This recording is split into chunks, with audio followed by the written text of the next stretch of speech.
Në vitin 2017, qëndrim kamera i mbërritit e Juventus i plot shpresë në moshën 18 vjeç dhe jetur për të shfaqur në një ekip kampionësh. 8 vjet më vonë, situata është krejtësisht ishte ndryshme. Ai ka kaluar kohë të vështira, është dashur të përballet me zhgënjimin dhe të pranojë realitetin e jetës së tij të re, e cila nuk e ka çuar të luajë në fushat më prestigjioze në botë.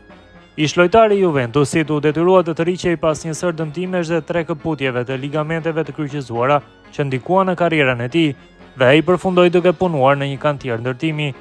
Në një intervistë me median zvicerane 20 Minutes, shqiptari i lindur në Luzern foli për vështirësitë me të cilat u përball dhe të gjitha pasojat mendore që duroi.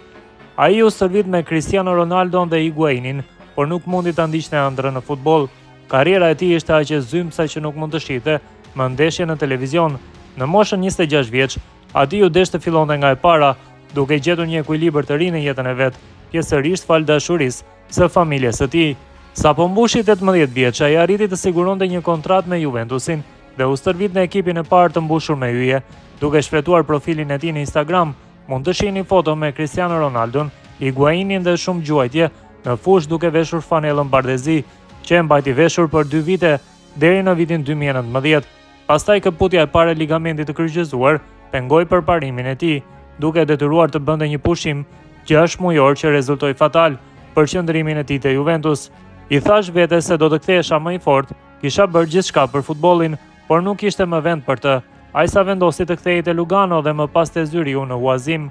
Në ditët e fundit të provës së tij, ai këputi përsëri ligamentin e kryqëzuar, duke hedhur në dëshpërim.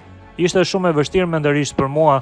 Isha në krye duke u stërvitur me më të mirët dhe pastaj e gjeta veten përsëri në fund.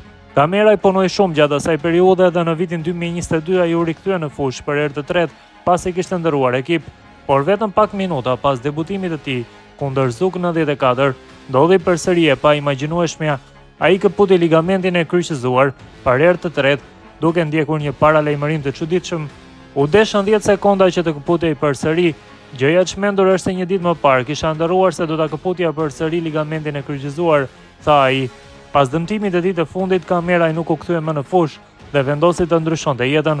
Ai u bë viral pasi u bë trend në rrjetet sociale me një foto të tij pranë Cristiano Ronaldos, e ndjekur nga një foto tjetër me një helmet në një kantier ndërtimi për të demonstruar se sa shpejt mund të ndryshojë jeta.